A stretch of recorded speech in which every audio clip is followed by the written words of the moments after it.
Hi, Cloud.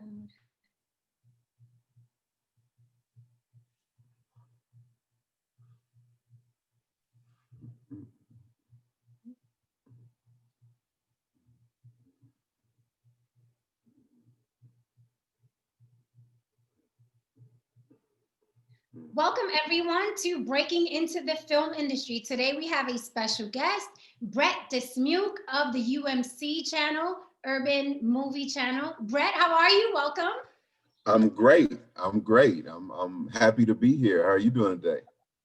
I'm really good. I'm really good. I'm excited about this episode because, of course, anything, you know what I mean, Black owned, Latin owned, we have to Yes. support 110%. So I'm really, really excited about this interview and just teaching people what the UMC channel is in case they don't know or haven't heard of it, unless they've been Yeah. under a rock.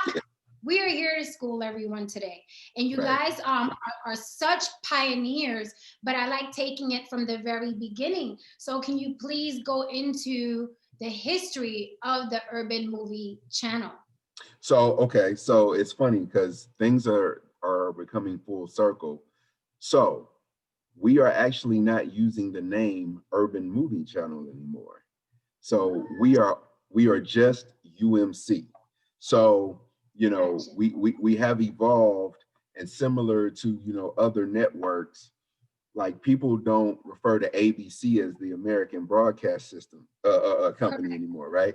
And Correct. so because Urban Movie Channel, it's a funny um, story in how that name came about, which is now considered passe.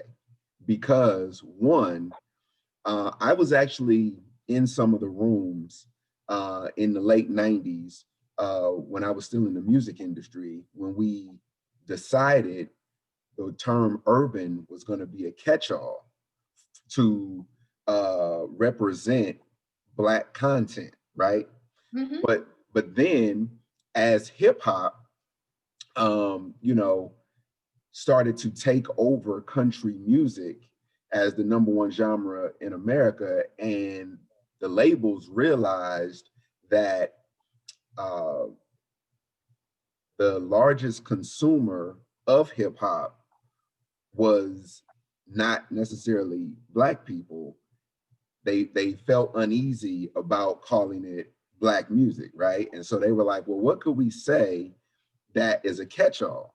And so that's where the term urban came from, even Mm-hmm. though uh, the urban consumer was largely white suburban teenagers. But anyway, I digress. So, and we don't just do movies anymore, and so we are just UMC. But going back, to answer the question, I originally was running, the urban department of Image Entertainment. Okay. Image Entertainment, and I was doing that from like '07 to 2014. Bob Johnson bought Image Entertainment in October of 2012 and merged it with Acorn Media and created RLJ Entertainment. Okay. And so around that same time, RLJ Entertainment, excuse me, Acorn Media um, had just launched a service called Acorn TV. And they were a streaming service for British television content. So now merging these two companies together, Bob said, you know what? We should create a streaming service for Black content because the linear cable side of the business was and still is steadily declining. So Mm-hmm. that's how UMC launched in 2014, and we've been here, doing our thing for the past 6 years. And we were the first streaming service, in the U.S. that was primarily dedicated to sharing Black and Brown stories. And we just continue to try to step our game up with our original programs, our acquisitions, and just giving that Black and Brown audience a diverse content mix to enjoy. Mhm. Now, going back to the word urban? Do you think when we use the word urban, do you think it limits us? Like it automatically gets stamped? That's for Black people, that's for brown people. Do you think it limits us? So okay, so here's the deal. If you look at cable television, right? And I'm going to exaggerate, or maybe it's not an exaggeration, but I was going to say there are like 400 cable channels. Now, it seems like an exaggeration because none of us watch all 400, right? But the reality is the beauty of cable and now subscription services is that there are a lot of channels that are purely dedicated to certain things or certain people or certain subjects, right? Mm-hmm. And so for that, I think it's okay to limit our content to the people that we are basically doubling down saying, yes, you can go to this larger streaming service or you can go to this broadcast network service and they will offer you 5% of their content that is geared towards you. We're saying we are going to gear 95% of our content towards you. And, we're kind of like a security blanket or an insurance policy. When you want your fix for you, you can come to us. So I say it like that because there was a time when the ultimate goal for all content platforms was to become mainstream and want to be considered vanilla for so everyone would enjoy. And we're actually going in the other direction.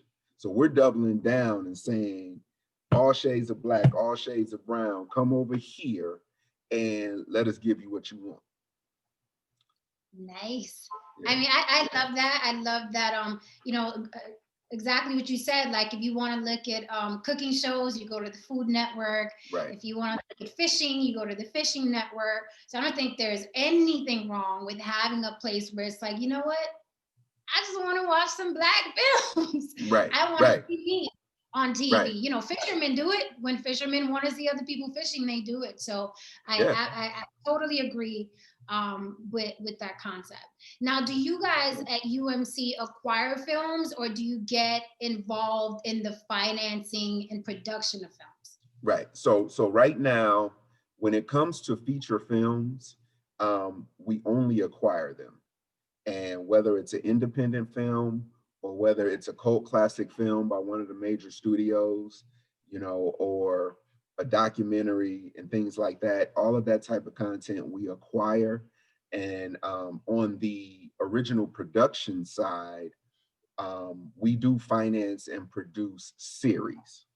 So at this stage in the game, there are, you know, 10 plus original series on our network Nice. that were financed and produced by us. So uh, that's our sweet spot right now. And eventually, moving into 2021, 2022, I'm sure we will start adding feature films to that original array as well. Nice. Okay, so let me ask you this.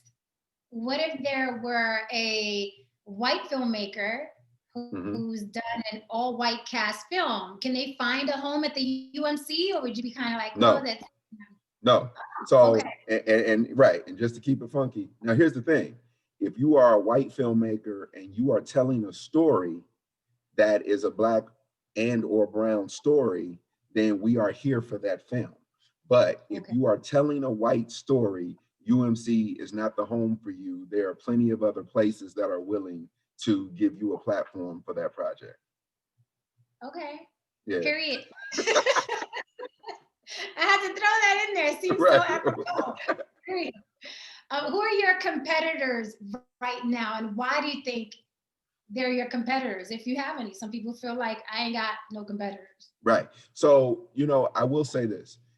In terms of us being the first service dedicated, to Black and Brown content, uh, that gives us an advantage, Mhm.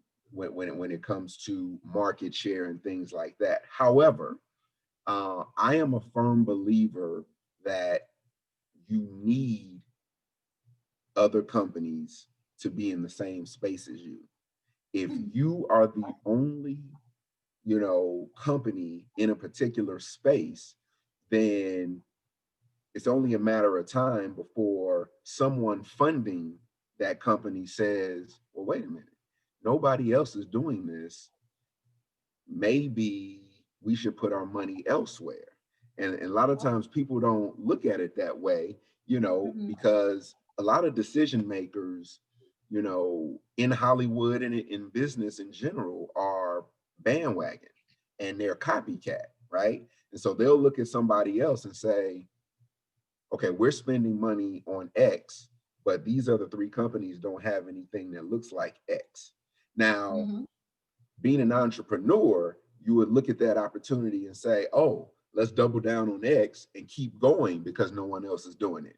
That's not how the average business person thinks. The average business person says, wait, we should be putting that money towards something else that someone else is. But with that said, so in addition to UMC, there is Urban Flicks, there is BET Plus, there is Brown Sugar, um, there's Quayle TV, and I think that's everybody in terms of long form uh, SVOD services that are subscription based. So and I'm here for all of them, and I think we all need each other to push through. And then obviously, there are the behemoths like Netflix and Amazon and Hulu, but that is on a much larger general market scale, but Mhm. just in terms of people that are doing what we do, there are about 5 to 6 options out there for you. So, breaking into the film industry, um, representative of Black Films Rock on Facebook, there's so much information given there for up and coming filmmakers. Yet we see the same questions over and over again, no matter how many times they're answered. So I would like Brett Mhm. Dismuke to answer. A Okay. filmmaker has a completed film, fully packaged, ready to go. How do they approach UMC? What are the channels? How do they approach UMC with their completed film? It's a very simple process. You email Brett Dismuke, boom, at bdismuke at umc.tv, period. And I get the film. And once I review the film, if I feel like this is something that my team would want to discuss, I present it to my team. And then, if my team likes the film and thinks that we can do business on it, we'll acquire it. And it's really that simple. And one of the reasons why our process is so simple is because we are a growing service, right? So we are not to the point yet where we have so much red tape that you can't even submit your projects to us. We benefit from not having any rules at this point when it comes to content. So we don't have advertisers to answer to. We don't have FCC issues to contend with. I mean, so we we can pretty much do what we need to do. And so, I welcome, all submissions to my email. When I go to film festivals and I'm looking for content, I do panels. I give my email address there. My job is to find the diamonds in the rough within this independent filmmaking community. And I can't do that hiding in my office, being afraid to connect with the people. So I need that interaction. And here's the other piece of this. Let's say you send me a film that we can't use, Mhm. but that relationship has now been forged. You know Mhm. what I mean? And so you are open to pitch me something else, or pitch me something else, or refer me to something else, and so on and so forth. So, that's really, how I have been able to find all of these projects. I mean, because since 2004, so we're talking about 16 years, I have distributed, well over 650 projects. You know what I mean? And so those are 650 projects that probably would not have been given, the time of day at a major studio or at a major network, but those are stories that, you know, needed to be shared and told, and not just with our country, but with the world in some cases. That's absolutely amazing. The last thing I expected was just send an email. Right. I'm like, Right. So, I'm waiting right, for the right, explanation. Your right, people got to call my people, and my right. people got to call their people. That's absolutely beautiful. So if you guys are listening, instead of flooding the comments and complaining about you can't get seen, Yeah, UMC will see you. They absolutely. will see you. Speaking of content, is there any, just for people watching, is there any content right now that you're focused on getting from filmmakers or series makers? So okay, so I'm glad you asked that, Jen. So listen. So one of the things I really want to take this opportunity to challenge filmmakers and the creative community. What we want to do is, I don't ask people for specific genres. I don't ask people for, what I need? I need a blank. Okay. This is what I need. I need people to look at the content that is currently on UMC, on BET Plus, on Brown Sugar, right? Also, look at the content that is on BET, TV1, Bounce, OWN, VH1, and submit us shows and content that are not currently on other Black networks. So, Mm. what does that mean? If you are pitching, so actually, I'm gonna take it from this perspective. Someone could watch the Oval on Mhm. BET and say, "Oh wow, I kind of like that show, which is Tyler Perry's version of Scandal, right?" Right. And Mhm. then they think to themselves, "I know how I can make that better." And then they Mhm. will come up with a show concept about, let's say a Black woman, in the White House, and they'll submit it. The first thing I'm going to say is, I'm not looking for this because the Oval is already on. We have an opportunity to think outside the box.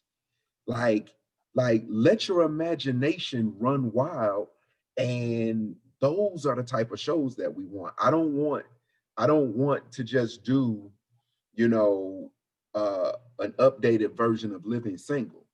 Give me a Mm. twist. Give me, something that somebody says, "Oh." So I'll give you an example of that. A young lady by the name of Crystal Gibson, very, very Mhm. talented writer and director. Mhm. She had a pitch for a show which is now Double Cross on the UMC network, right? Mhm. When she pitched it, she said, "Okay, I have a story about a Black female doctor that is similar to Dexter, the Showtime series, right? Where she is only killing people that are harming women." I said, "Okay." I mean, so it's a Black female Dexter. And she was like, "Yeah." She was like, "Oh, but there's more, right?" Mhm. And then she says she has a fraternal twin brother that's running the streets of this fictional city called the Heights. I Mhm. said, "Oh." So I said, "Okay, so now it's Dexter kind of meets The Wire." And she's like, right. And I was like, well, why did she start killing people?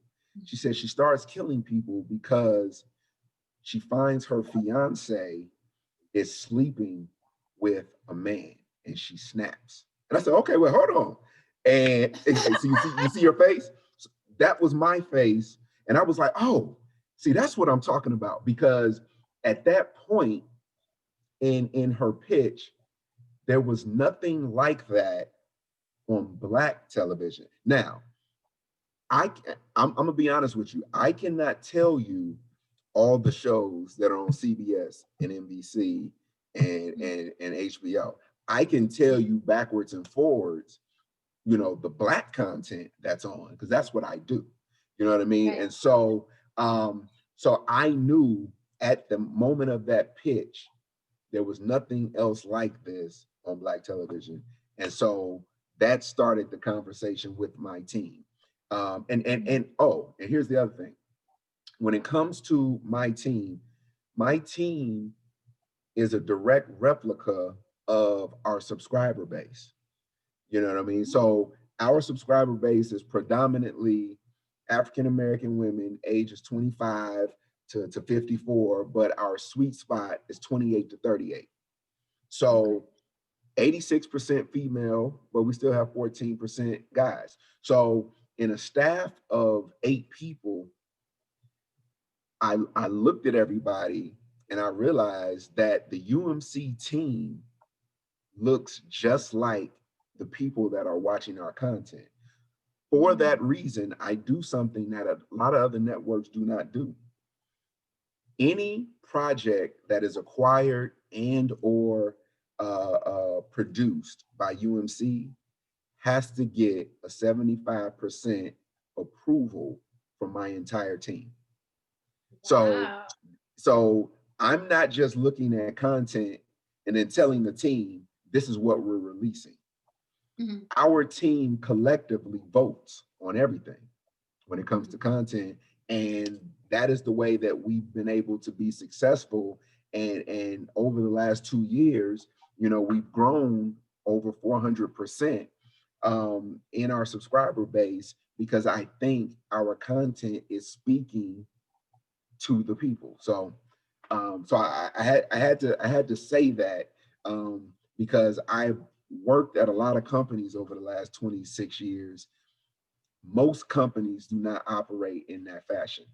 Yeah. Most people that are making the decisions about what me and you watch don't look like me and you. And that's just Yes. what it is. So I've been in the rooms and I'm like, you're gonna say that? Are you sure? Because we right, don't talk like right, that. right, right. Exactly. So that's amazing. So your target audience is basically your team and vice versa. Look, Yep. they're parallel. Yep. Very smart. Do you Absolutely. see UMC going into an ad-based model, say like Tubi?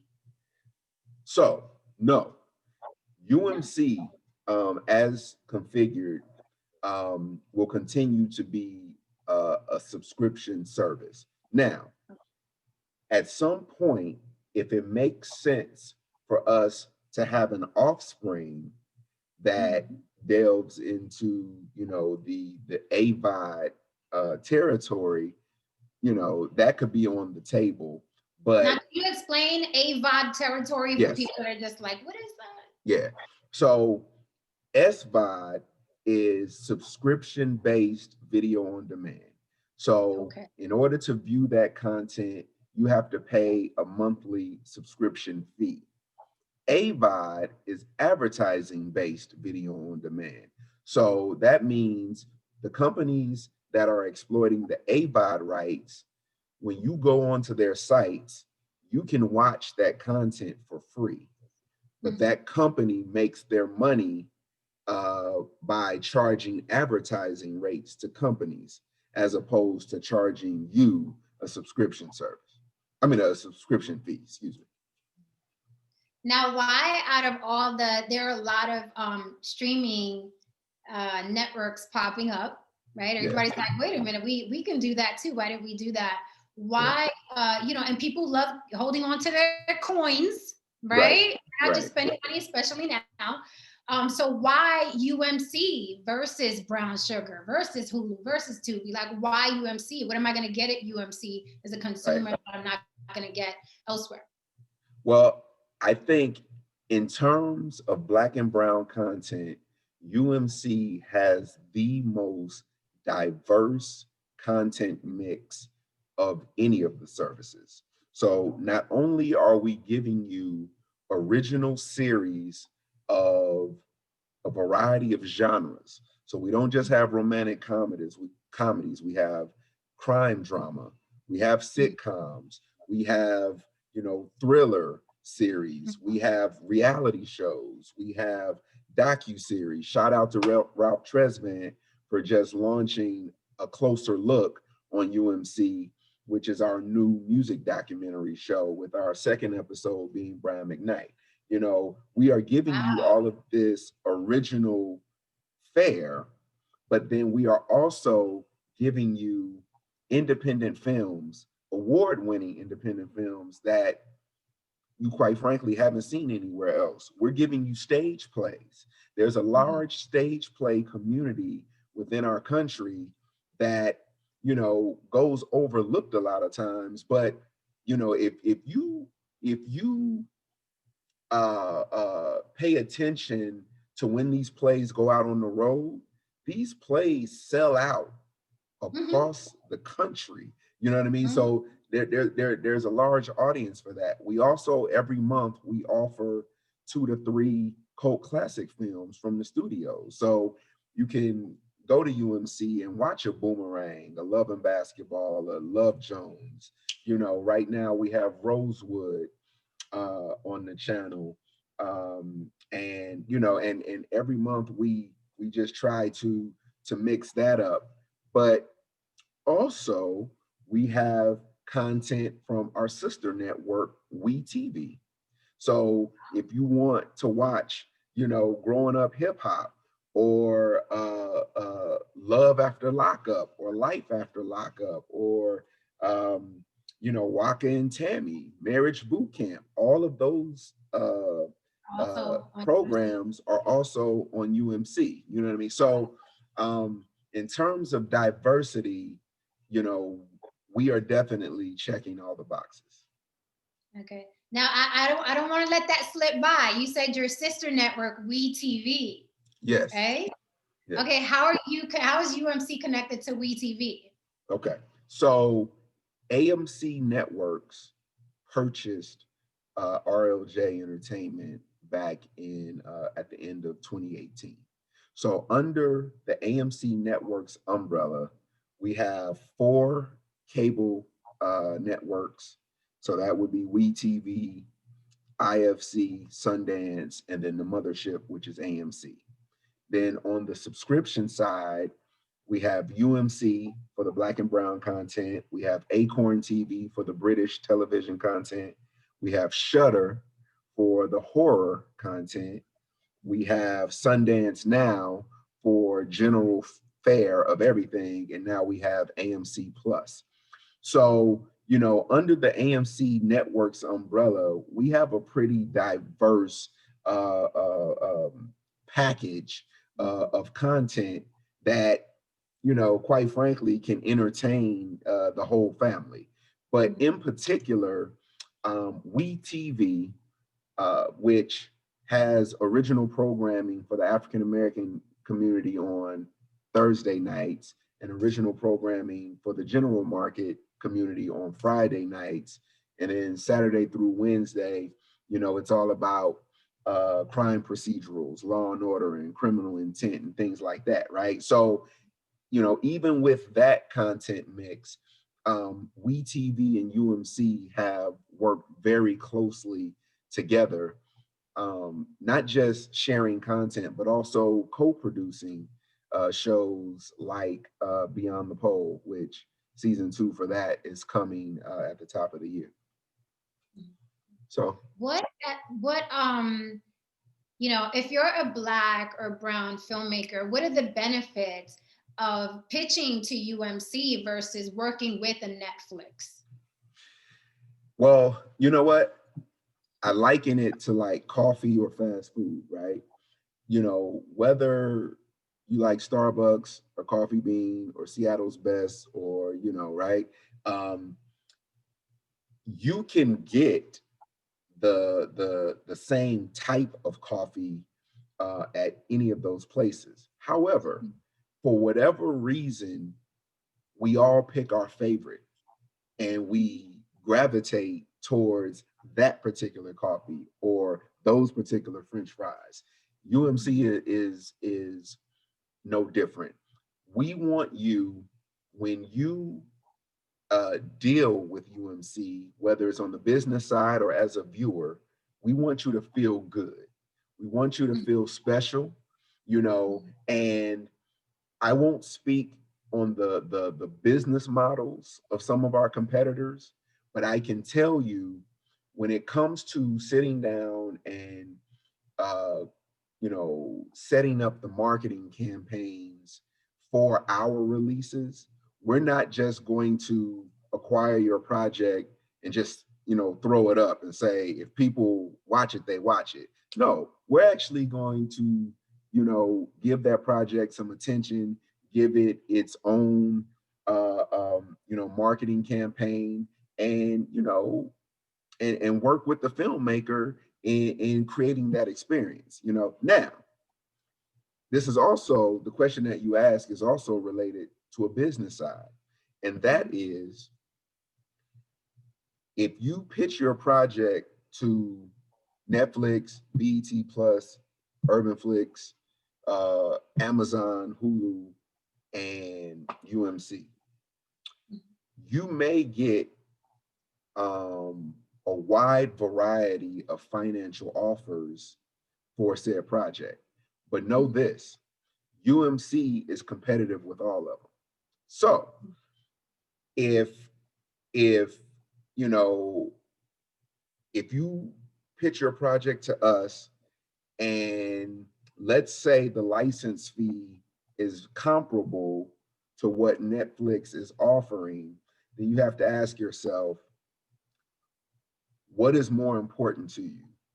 The personal touch or being on a platform that has 100 million subscribers that, you know, people may or may not see your content. Now, don't get me wrong, there is nothing wrong with being on a platform that has 100 million subscribers because, you know, if 1% of them stumble upon your project, that's a lot of eyeballs, right? So there is no wrong or right answer, but when the production teams and the filmmakers are sitting back thinking about what's important to us for this project, that will help them make the decision of, you know, which company they should go with.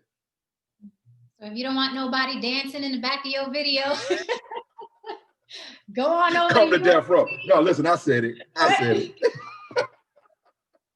How Right, many right. subscribers does UMC have now? So that is a very good question, Jen. You're very good at this, by the way. So Okay, we need to know because I'm over here taking my notes now too. I'm right. in the business. So so this is what I can say.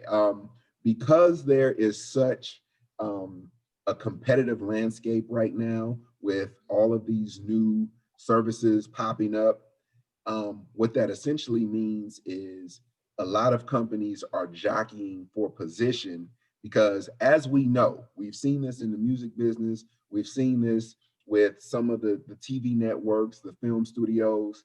Consolidation is a part of the business, right?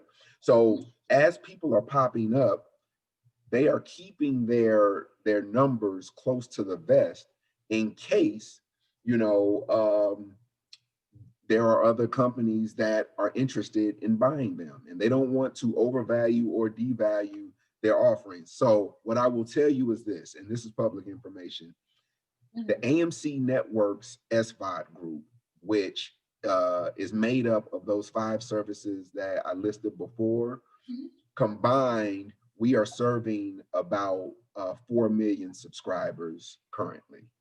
So So UMC is in that mix. We just don't give out the individual numbers. We only give the collective number because we are a unit.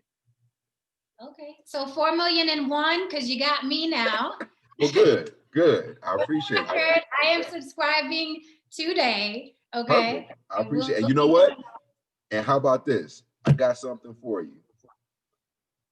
By subscribing today, I want to give you your first 30 days free. So Okay. when you go to umc.tv, put in the promotional code HBCU30, and you got your first 30 days free. Let me write that down. Yes, and that's for every listen, anybody out there, HBCU30, and we will extend the free trial period from 7 days to 30 days because we're really confident in what we have to offer. And so, you know, we would love to have you all stick around after that trial period ends.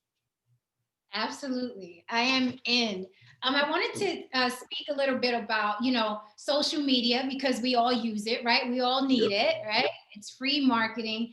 How do you feel about cancel culture? But specifically, let's say a filmmaker gives you an amazing film, everything is going good, and then they find out on Twitter 5 years ago, they done said the N-word. How does UMC handle that? Is it an instant cancellation, or is it kind of like you need to apologize quick? How does UMC deal with cancel culture? So that's another great question. And the honest answer is it's handled on a case-by-case scenario. It depends on what the offense is, because there are, many people have a wide variety of opinions, and we want to respect each other's opinions. You know what I mean? And we also don't want to be in the business of censorship, because people are free to say what they have to say. So, and I'll give an example of that. So this election and this political time, quite frankly, over the last 4 years, has been one of the most divisive times that we've ever seen. But I want people to realize, though, as divisive as Trump has been, a Trump supporter does not necessarily equate to a supporter of the Yahoo behavior, right? And the reason why I bring that up is because, there are instances where people will say, oh, this person supports Trump, or this person, said something, bad about women, or so on and so forth. And I mean, it's a laundry list of things or reasons that people have gotten canceled for, right? But if you really look at the cancel culture, a lot of those cancellations are based upon who you like and who you don't like, because those same people give other people who have done the exact same thing a pass because they're on your team. You know what I mean? And so all the time. Yeah. I say that all the time. So we gotta be careful, and hold on. And I'm gonna say it just in case anybody's wondering. No, I am not a Trump supporter, and no, I am not justifying that. So I want to clear that. I am using that example because I just see so many people saying, oh, you are a Republican, so you're racist. That's not fair. That's not fair. Now, if you support, racist policies and racist behavior, then that's a whole different conversation. And you're a racist. Right. Then it's like, okay, forget everything I said. But but you know, Right. but we have to be be careful in that. And so, you know, and not to belabor the point, but think about this. Some of our favorite stand-up comedians say some outlandish shit, right? And so and I'll even go back to Dave Chappelle's Saturday Night Live appearance, you know, after Biden was named president-elect. So the genius that I consider Dave Chappelle is that he's going to make you laugh, but in between those jokes, he's going to say some things that you may not agree with. They may trigger you, but he's triggering you because he is setting you up for a point that he's going to make in 5 minutes. And you don't even realize it, right? So one of those examples was, you know, he was saying some very anti-Trump things, right? But then he made a comment about that's why women don't get equal pay, right? And everybody like was like, wait, did he just say that? Wait, and so for a second they stopped laughing. The reality though is he wanted you to understand that women still don't get equal pay. As basic as this sounds, that's crazy. You see what I'm saying? So you stop laughing and you say, wait, hold on, wait, does he believe this? No, he's stating fact. You see what I'm saying? And that's where, you know, and quite frankly, I think the statement may have gone over a lot of people's heads. Oh, absolutely. You know what I'm saying? You know, and he did that a few times, just like when he said, you know, be nice to a black person just because, but make sure they don't deserve it. And then when he hit you with, because, you know, for all those years, you were being not nice to them just because they were black and they didn't deserve it. And then it hit. And people was like, oh shit. Right? You know what I mean? So that did happen. That did happen. Yeah. Right. So I mean, that's why Chappelle's a genius. I love Chappelle. Yeah. I'm very much that way too. I'm like, I said what I said, and Exactly. I said it the way I said it. You just don't like that I said it because I'm not Chappelle or George Carlin. Or, you know Right. You know absolutely what I mean? So, Brett, we are at the end. This was absolutely amazing. Please hit us with that email once again. There's no red tape here, mi gente. You can contact him directly. Can you give us that email again? It is bdismuke@umc.tv. Thank you so much. Continued success. You guys are pioneers, and 4,000,001. Here I go today. Absolutely. Thank you, I'm gonna get my 30 days free. Yes, indeed. Please do. And let me know what you think. Hey, you got my email address now. Hit me up. Let me know what you think. Absolutely. Thank you so much for joining us today on Breaking Into the Film Business. Ladies and gentlemen, Brett Dismuke. Thank you for having me. Bye. See you later.